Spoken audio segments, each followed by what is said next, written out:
لا إله إلا الله لا إله إلا الله لا إله. شروع اللہ کا نام لے کر جو بڑا مہربان نہایت رحم والا ہے. طٰہٰ، اے نبی صلی اللہ علیہ وآلہ وسلم، ہم نے تم پر قرآن اس لیے نازل نہیں کیا کہ تم مشقت میں پڑ جاؤ، مگر ہر اس شخص کی نصیحت کے لیے نازل کیا ہے جو خوف رکھتا ہے. یہ اس ذات کا اتارا ہوا ہے جس نے زمین اور اونچے اونچے آسمان بنائے، یعنی رحمان، جو عرش پر جلوہ افروز ہوا. جو کچھ آسمانوں میں ہے اور جو کچھ زمین میں ہے اور جو کچھ ان دونوں کے بیچ میں ہے اور جو کچھ مٹی کے نیچے ہے، سب اسی کا ہے. اور اگر تم پکار کر بات کہو تو کیا ہے؟ وہ تو آہستہ کہی ہوئی اور نہایت پوشیدہ بات تک کو جانتا ہے.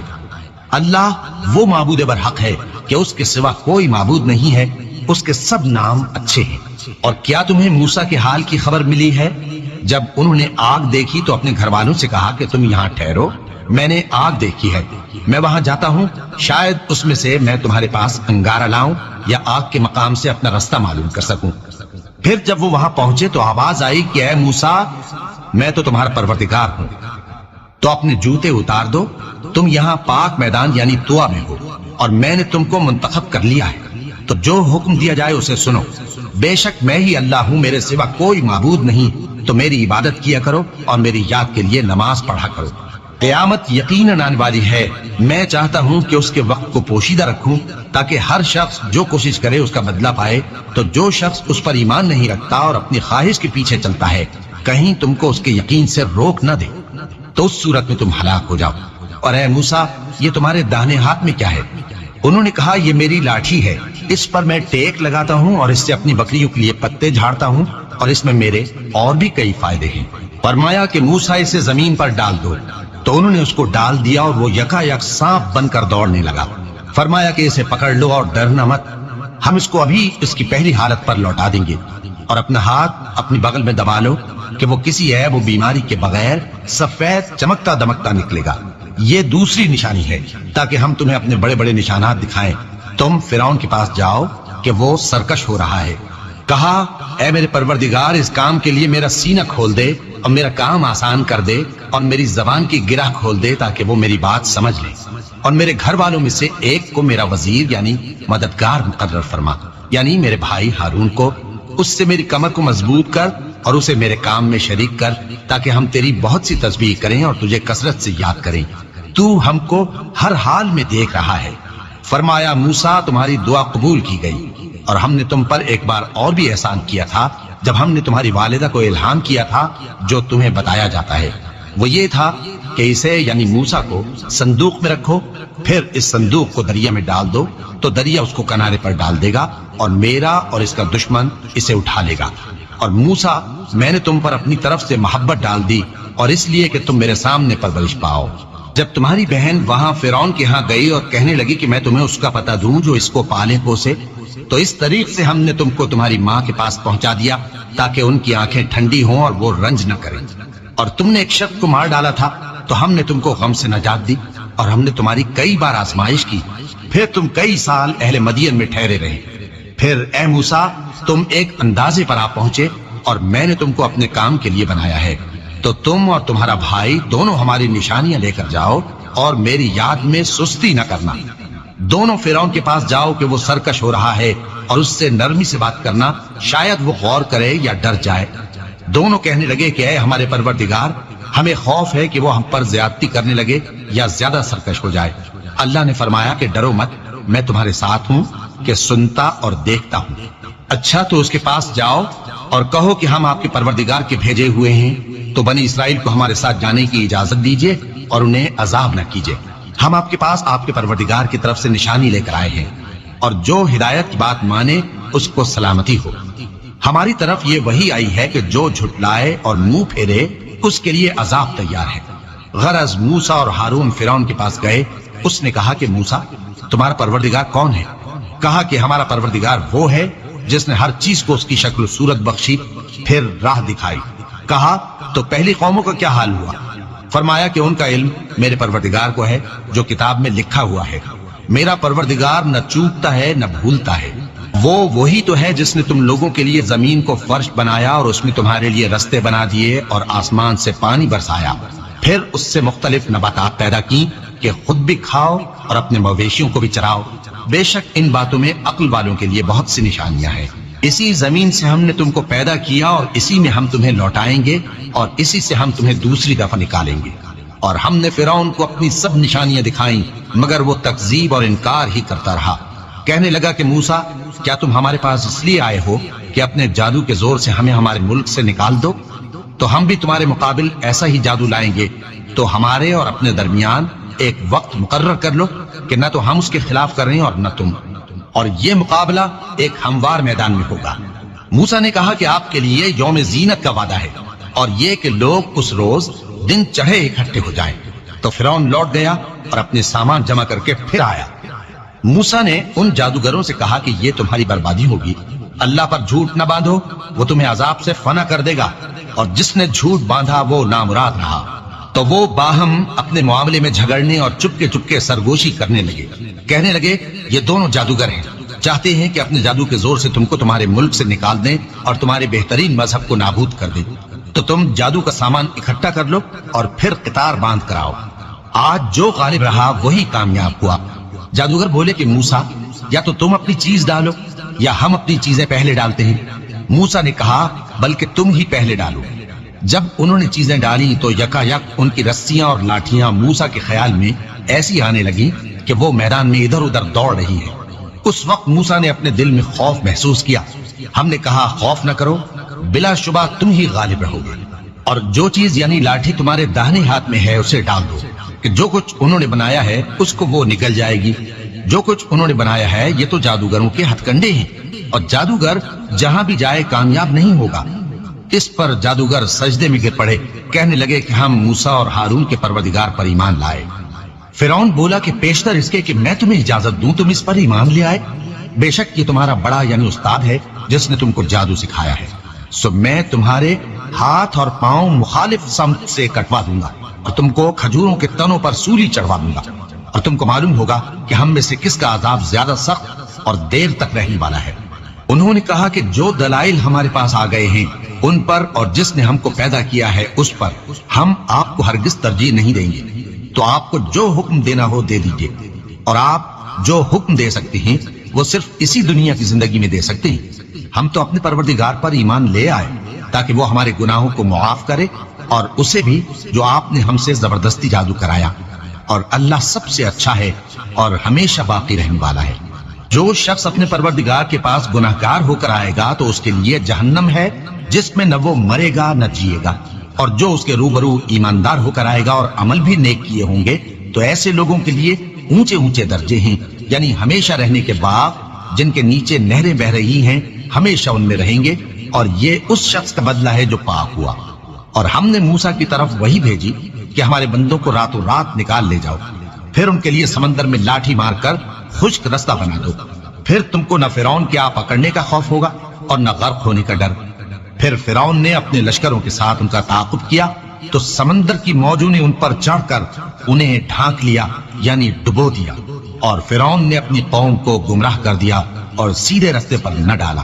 اے آل یعقوب، ہم نے تم کو تمہارے دشمن سے نجات دی اور تورات دینے کے لیے تم سے کوہ طور کی داہنی جانب مقرر کی، اور تم پر من اور سلوہ نازل کیا، اور حکم دیا کہ جو پاکیزہ چیزیں ہم نے تم کو دی ہیں ان کو کھاؤ اور اس میں حد سے نہ نکلنا، ورنہ تم پر میرا غضب نازل ہوگا، اور جس پر میرا غضب نازل ہوا وہ ہلاک ہو گیا۔ اور جو توبہ کرے اور ایمان لائے اور عمل نیک کرے پھر سیدھے رستے چلے اس کو میں بخش دینے والا ہوں۔ اور اے موسیٰ، تم نے اپنی قوم سے آگے چلے آنے میں کیوں جلدی کی؟ کہا وہ میرے پیچھے آ رہے ہیں۔ اور اے میرے پروردگار، میں نے تیری طرف آنے کی جلدی اس لیے کی کہ تو خوش ہو جائے۔ فرمایا کہ ہم نے تمہاری قوم کو تمہارے بعد آزمائش میں ڈال دیا ہے، اور سامری نے ان کو بہکا دیا ہے۔ اور موسیٰ غصے اور غم کی حالت میں اپنی قوم کے پاس واپس آئے اور کہنے لگے کہ اے قوم، کیا تمہارے پروردگار نے تم سے اچھا وعدہ نہیں کیا تھا؟ کیا میری جدائی کی مدت تمہیں لمبی معلوم ہوئی، یا تم نے یہ چاہا کہ تم پر تمہارے پروردگار کی طرف سے غضب نازل ہو، اور اس لیے تم نے مجھ سے جو وعدہ کیا تھا اس کے خلاف کیا؟ وہ کہنے لگے کہ ہم نے اپنے اختیار سے آپ سے وعدہ خلافی نہیں کی، لیکن ہم ان لوگوں کے زیوروں کا بوجھ اٹھائے ہوئے تھے پھر ہم نے اس کو آگ میں ڈال دیا اور اسی طرح سامری نے ڈال دیا۔ تو اس نے ان کے لیے ایک بچڑا بنا دیا، یعنی ایک بے جان جسم جس میں گائے کسی آواز تھی۔ تو لوگ کہنے لگے کہ یہی تمہارا معبود ہے اور یہی موسیٰ کا معبود ہے، مگر وہ بھول گئے ہیں۔ تو کیا یہ لوگ نہیں دیکھتے کہ وہ ان کی کسی بات کا جواب نہیں دیتا اور نہ ان کے نقصان اور نفع کا کچھ اختیار رکھتا ہے؟ اور ہارون نے ان سے پہلے ہی کہہ دیا تھا کہ لوگوں، اس کے ذریعے تمہیں فتنے میں ڈال دیا گیا ہے، اور تمہارا پروردگار تو رحمان ہی ہے، تو میری پیروی کرو اور میرا کہا مانو۔ وہ کہنے لگے کہ جب تک موسیٰ ہمارے پاس واپس نہ آئے ہم تو اس کی پوجا پر قائم رہیں گے۔ پھر موسیٰ نے ہارون سے کہا کہ اے ہارون، جب تم نے ان کو دیکھا تھا کہ گمراہ ہو گئے ہیں تو تم کو کس چیز نے روکا تھا؟ یعنی اس بات سے کہ تم میرے پیچھے چلے آؤ، بھلا تم نے میرے حکم کے خلاف کیوں کیا؟ کہنے لگے کہ اے ماں جائے، میری داڑھی اور سر کے بالوں کو نہ پکڑیے، میں تو اس سے ڈرا کہ آپ یہ نہ کہیں کہ تم نے بنی اسرائیل میں تفرقہ ڈال دیا اور میری بات کو ملحوظ نہ رکھا۔ موسیٰ نے فرمایا تو اے سامری تیرا کیا حال ہے؟ اس نے کہا کہ میں نے ایسی چیز دیکھی جو اوروں نے نہیں دیکھی، تو میں نے فرشتے کے نقش پا سے مٹی کی ایک مٹھی بھر لی، پھر اس کو بچڑے کے جسم میں ڈال دیا اور مجھے میرے جی نے اس کام کو اچھا بتایا۔ موسیٰ نے کہا جا، تجھ کو دنیا کی زندگی میں یہ سزا ہے کہ کہتا رہے کہ مجھ کو ہاتھ نہ لگانا، اور تیرے لیے ایک اور وعدہ ہے، یعنی عذاب کا جو تجھ سے ٹل نہ سکے گا، اور جس معبود کی پوجا پر تو جمع ہوا تھا اس کو دیکھ، ہم اسے جلا دیں گے، پھر اس کی راکھ کو اڑا کر دریا میں بکھیر دیں گے۔ تمہارا معبود تو اللہ ہی ہے، جس کے سوا کوئی معبود نہیں، اس کا علم ہر چیز پر محیط ہے۔ اس طرح ہم تم سے وہ حالات بیان کرتے ہیں جو گزر چکے ہیں، اور ہم نے تمہیں اپنے پاس سے نصیحت کی کتاب عطا فرمائی ہے۔ جو شخص اس سے منہ پھیرے گا وہ قیامت کے دن گناہ کا بوجھ اٹھائے گا۔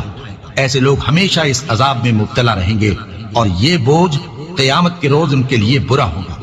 جس روز سور پھونکا جائے گا اور ہم گناہگاروں کو یوں اکٹھا کریں گے کہ ان کی آنکھیں نیلی نیلی ہوں گی، تو وہ آپس میں آہستہ آہستہ کہیں گے کہ تم دنیا میں صرف 10 ہی دن رہے ہو۔ جو باتیں یہ کریں گے ہم خوب جانتے ہیں۔ اس وقت ان میں سب سے اچھی راہ والا یعنی عاقل و ہوشمند کہے گا کہ نہیں، بلکہ صرف ایک ہی روز ٹھہرے ہو۔ اور اے نبی صلی اللہ علیہ وآلہ وسلم، لوگ تم سے پہاڑوں کے بارے میں دریافت کرتے ہیں، کہہ دو کہ میرا رب ان کو راکھ بنا کر بکھیر دے گا، پھر زمین کو ہموار میدان کر چھوڑے گا جس میں تم کوئی نشیب و فراز نہ دیکھو گے۔ اس روز لوگ پکارنے والے کے پیچھے چلیں گے اور اس کی پیروی سے انحراف نہ کر سکیں گے، اور رحمان کے سامنے آوازیں پست ہو جائیں گی، تو تم ایک ہلکی آواز کے سوا کوئی آواز نہ سنو گے۔ اس روز کسی کی سفارش کچھ فائدہ نہ دے گی مگر اس شخص کی جسے رحمان اجازت دے اور اس کی بات کو پسند فرمائے۔ جو کچھ ان کے آگے ہے اور جو کچھ ان کے پیچھے ہے وہ اس کو جانتا ہے، اور وہ اپنے علم سے اللہ کے علم کا احاطہ نہیں کر سکتے۔ اور اس زندہ و قائم کے روبرو منہ لٹک جائیں گے، اور جس نے ظلم کا بوجھ اٹھایا وہ نامراد رہا، اور جو نیک کام کرے گا اور مومن بھی ہوگا تو اس کو نہ ظلم کا خوف ہوگا اور نہ نقصان کا۔ اور ہم نے اس کو اسی طرح کا قرآن عربی نازل کیا ہے، اور اس میں طرح طرح کے ڈراوے بیان کر دیے ہیں تاکہ لوگ پرہیزگار بنیں یا اللہ ان کے لیے نصیحت پیدا کر دے۔ تو اللہ جو سچا بادشاہ ہے، عالی قدر ہے، اور قرآن کی وحی جو تمہاری طرف بھیجی جاتی ہے اس کے پورا ہونے سے پہلے قرآن کے پڑھنے میں جلدی نہ کیا کرو، اور دعا کرو کہ میرے پروردگار مجھے اور زیادہ علم دے۔ اور ہم نے پہلے آدم سے عہد لیا تھا مگر وہ اسے بھول گئے، اور ہم نے ان میں ارادے کی پختگی نہ پائی۔ اور جب ہم نے فرشتوں سے کہا کہ آدم کے آگے سجدہ کرو تو سب سجدے میں گر پڑے مگر ابلیس نے انکار کیا۔ اس پر ہم نے فرمایا کہ آدم، یہ تمہارا اور تمہاری بیوی کا دشمن ہے، تو یہ کہیں تم دونوں کو بہشت سے نہ نکلوا دے، پھر تم تکلیف میں پڑ جاؤ۔ یہاں تم کو یہ آسائش ہے کہ نہ بھوکے رہو نہ ننگے، اور یہ کہ نہ پیاسے رہو اور نہ دھوپ کھاؤ۔ پھر شیطان نے ان کے دل میں وسوسہ ڈالا اور کہا کہ آدم، بھلا میں تم کو ایسا درخت بتاؤں جو ہمیشہ کی زندگی کا باعث ہو اور ایسی بادشاہت کہ کبھی زائل نہ ہو؟ تو دونوں نے اس درخت کا پھل کھا لیا تو ان پر ان کی شرم گاہیں ظاہر ہو گئیں، اور وہ اپنے اوپر بہشت کے پتے چپکانے لگے۔ اور آدم نے اپنے پروردگار کے حکم کے خلاف کیا تو وہ اپنے مقصد سے بے راہ ہو گئے۔ پھر ان کے پروردگار نے ان کو نوازا تو ان پر مہربانی سے توجہ فرمائی اور سیدھی راہ بتائی۔ فرمایا کہ تم دونوں یہاں سے نیچے اتر جاؤ، تم میں بعض کے دشمن ہوں گے، پھر اگر میری طرف سے تمہارے پاس ہدایت آئے تو جو شخص میری ہدایت کی پیروی کرے گا وہ نہ گمراہ ہوگا اور نہ تکلیف میں پڑے گا، اور جو میری نصیحت سے منہ پھیرے گا اس کی زندگی تنگ ہو جائے گی اور قیامت کو ہم اسے اندھا کر کے اٹھائیں گے۔ وہ کہے گا کہ میرے پروردگار، تو نے مجھے اندھا کر کے کیوں اٹھایا؟ میں تو دیکھتا بھالتا تھا۔ اللہ فرمائے گا کہ ایسا ہی چاہیے تھا، تیرے پاس ہماری آیتیں آئیں تو تو نے ان کو بھلا دیا، اسی طرح آج ہم تجھ کو بھلا دیں گے۔ اور جو شخص حد سے نکل جائے اور اپنے پروردگار کی آیتوں پر ایمان نہ لائے، ہم اس کو ایسا ہی بدلہ دیتے ہیں، اور آخرت کا عذاب بہت سخت اور ہمیشہ باقی رہنے والا ہے۔ تو کیا یہ بات ان لوگوں کے لیے موجب ہدایت نہ ہوئی کہ ہم ان سے پہلے بہت سے فرقوں کو ہلاک کر چکے ہیں جن کے رہنے کے مقامات میں یہ چلتے پھرتے ہیں؟ عقل والوں کے لیے اس میں بہت سی نشانیاں ہیں۔ اور اگر ایک بات تمہارے پروردگار کی طرف سے پہلے صادر اور جزائے اعمال کے لیے ایک میعاد مقرر نہ ہو چکی ہوتی تو نزول عذاب لازم ہو جاتا۔ پس جو کچھ یہ بکواس کرتے ہیں اس پر صبر کرو، اور سورج کے نکلنے سے پہلے اور اس کے غروب ہونے سے پہلے اپنے پروردگار کی تسبیح و تحمید کیا کرو، اور رات کی کچھ گھڑیوں میں بھی اس کی تسبیح کیا کرو، اور دن کے مختلف اوقات یعنی دوپہر کے وقت بھی، تاکہ تم خوش ہو جاؤ۔ اور کئی طرح کے لوگوں کو جو ہم نے دنیا کی زندگی میں آرائش کی چیزوں سے نوازا ہے تاکہ ان کی آزمائش کریں، ان پر نگاہ نہ کرنا، اور تمہارے پروردگار کی عطا فرمائی ہوئی روزی بہت بہتر اور باقی رہنے والی ہے۔